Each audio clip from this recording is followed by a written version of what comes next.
to the front of the stage, and we had to stand at the back, even though we all played equal parts. So it was that was a massive eye-opener for me. So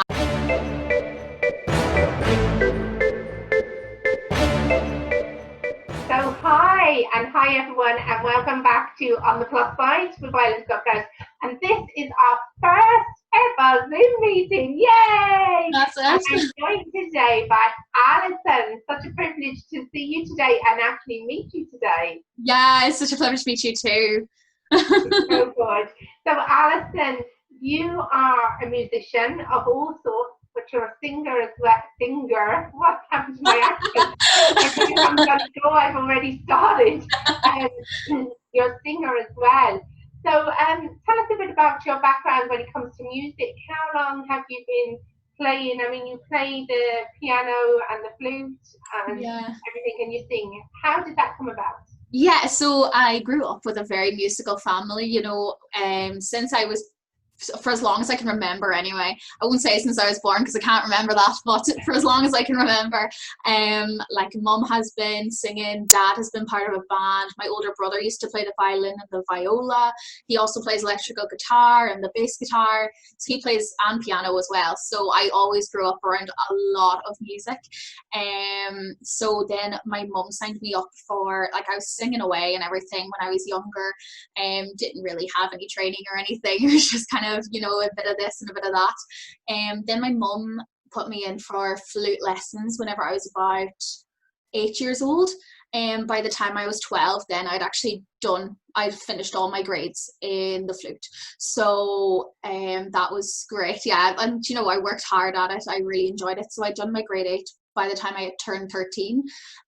So yeah, I was part of like an orchestra, and then I really found a love for singing then once I went into secondary school, and I saw kind of around me all the opportunities that I could have, like being part of the school musical and things like that. And then I had like a massive love for musical theatre. Musical theatre was definitely my favourite for years and years, and then also mum classically trained me, so once I hit secondary school. So yeah, lots of background there, and then I just taught myself the piano off of mum, so yeah. Oh, wow. And that's the thing, at least like with the piano you can sing, but you can't play the flute and sing at the same time. Exactly, unless you're Lizzo, because she can seem to do that, but not me. So. Amazing. Very good, very good. So I guess during like lock-in when we were all at home, you're having a hoolie with all your guys there with all the music.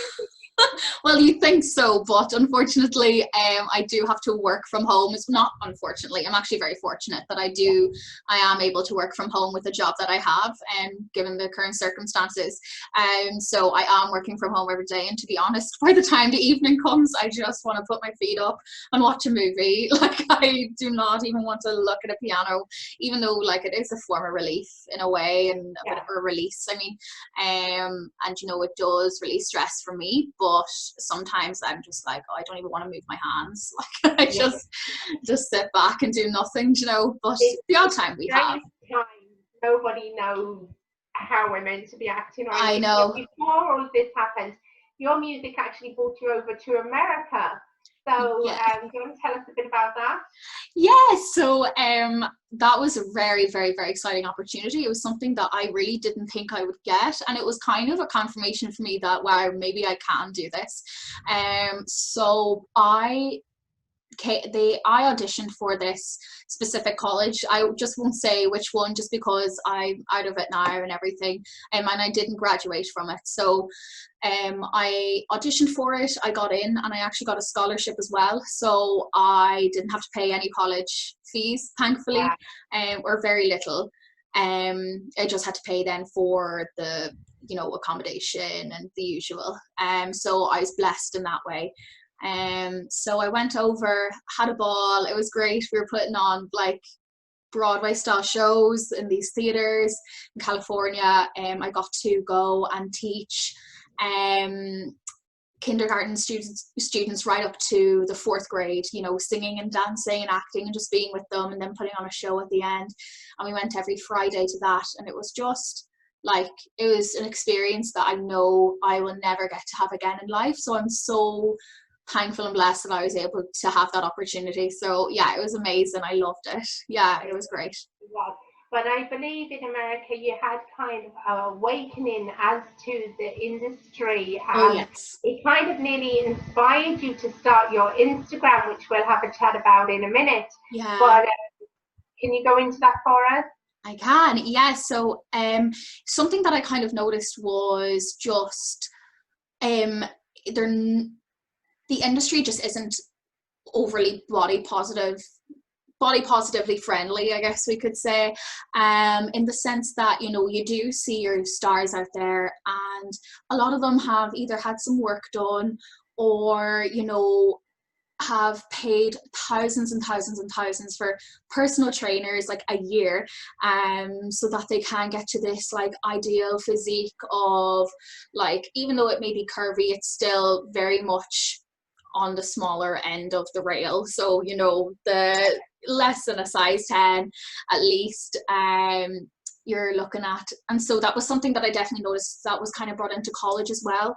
I suppose they were trying to get us kind of ready for real life in a way, because it is something that is taken into consideration, especially if you want to go on to Broadway or something, is let's have a look at all of the actors that played the part before you. Do you kind of fit that general look?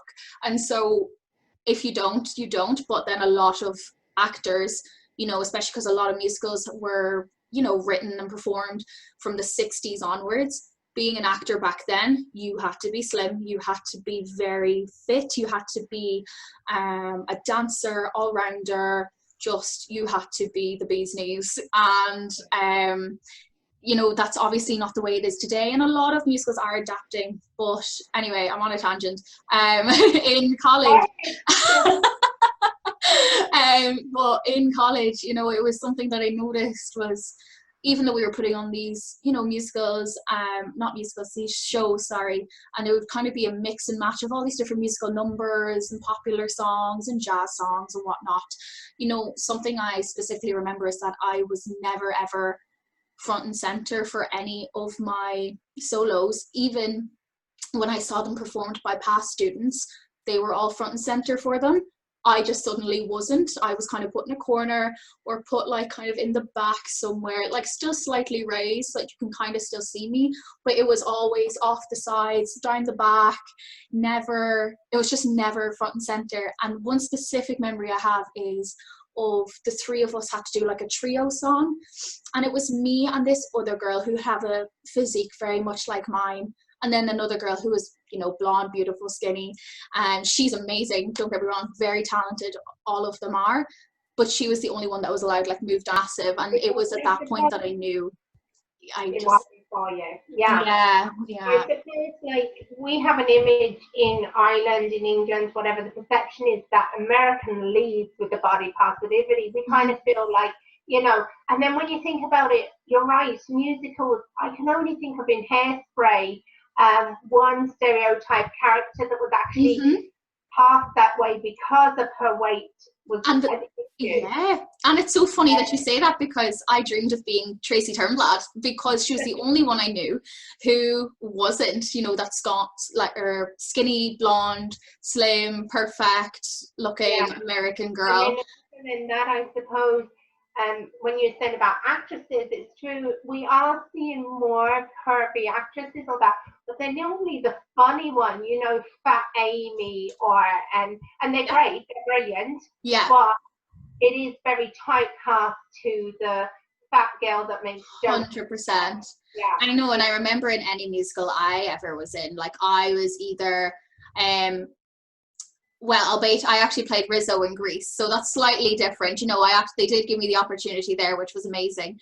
But, you know, I was always like the auntie or the funny one, or kind of, and maybe that's just the roles I fit, and that's fine, you know, that's fair enough. Maybe that isn't anything to do with my weight, but, you know, you can't help but think maybe it is, because you look at the people that played it before you and they all seem to be bigger. You know, none of them are ever like really skinny and scrawny or anything. It's all bigger people, and so I was always like, oh, okay, interesting. You know, the thought never really leaves your mind, but it's something I've accepted now. But back then, you know, when I really going through teenage years, and, you know, obviously being very self-conscious about myself constantly, it was something that never really left my mind, you know, was why am I Yeah. always the funny one And I or the think that's where the damage is going to come in, because as you say, when you're younger, what you're told and the impressions that you are, I mean, let's face it, I'm old enough to be your mom, because like I've children that are older than you, so I am the different generation, and I kind of would have hoped by the time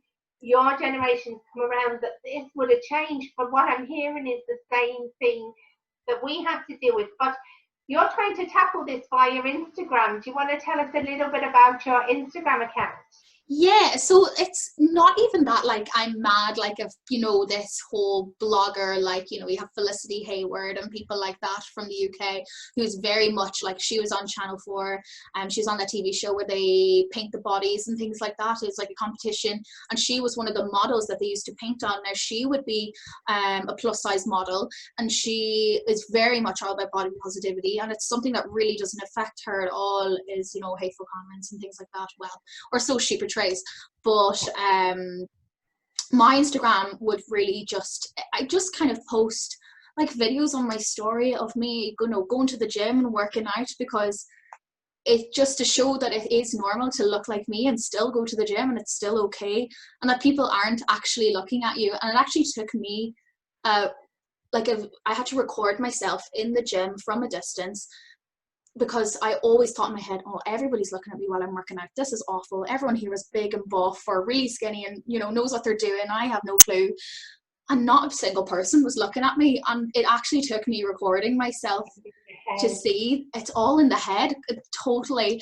And so I actually now love the gym, and I actually love going, and being isolated like this, I miss it. I really do. Now I'm doing my own stuff at home the odd time. It's hard to get the motivation, not going to lie, but yeah, like it's, so I just kind of post things like that on my story, or I will, you know, I used to only ever post like selfies or something where I look really good, or something that my friend has maybe edited, and so I'm like, okay, yeah, I'll post that because I don't really look like myself. I do, but I don't. But now I just go for it. Like I'll post, you know, a full body picture and actually feel good about it, because it's just the way I am, and I've just come to accept it, and I actually love my body, to be honest. So And it's a development, it's a maturity that, when I say maturity, I don't mean in years or age, yeah, I mean in a journey or a progression. I mean, I know myself, I did my first triathlon, I was size 18, and it was like, my problem was trying to get clothes, because for some reason they just don't think once you're a size 16 and off that you are going to need workout clothes because you're not working out. Now, I have to be honest, and I'm sorry to all the brands out there that are trying to do something now, but it was pennies. That's the only place I could actually go in there for clothes that were size 18 to 20. 100%. But then again, they stop at that. Like, you know, and we had on Islands Got Curves Tina Gates. Tina, for her 50th year, she did 10 triathlons in a year. And she would have been, I would say, more than a size 18. I'm not sure. Sorry, Tina, I'm just guesstimating your size. That's really bad of me. But what I'm saying is, like, imagine, like, there'd be someone saying, when you're 50, you can't be doing it. When you're over a size 16 or even a size 14, you can't be doing it. But you're right about the gym. I think people are so good. What I've learned is it doesn't matter whether you're a size 6, 16, 26, 36, whatever. You have the same insecurities in your head. Yeah. Because I used to be a makeup artist, and I had models, stunning girls, sitting down and thinking, oh, can you fix this, but don't show that. They all have their own insecurities. And I think everyone in the gym is probably either A, concentrating on working out, and B, if they're looking at anyone, they're in the mirror looking at themselves. Oh, you know? My gosh. Oh, and the amount of people I picked up on that video of people just looking at themselves was quite extraordinary, to be honest. So yeah, it's a good experiment, and it's really good. And you're right, posting everyday stuff and not editing, not photoshopping ourselves. I mean, I do to an extent because I wear makeup, you know, and I do that, and I actually personally don't feel comfortable coming on live without a little bit of makeup at least, you know. But that's me. Yeah. Same as That's myself. me. 100%. But it's what we portray and what we pass down to the next generation. Yeah. So, look, Alison, you're a breath of fresh air. Give me your Instagram for anyone that wants to hop over and give you a follow. Yeah, my Instagram is at @whyisali here. Letter Y. No, why, like the question, why? Why is Ali here? So Yeah. I'm going to go over and follow you now. And yeah, brilliant. Look, it's continue with your journey, continue with the music.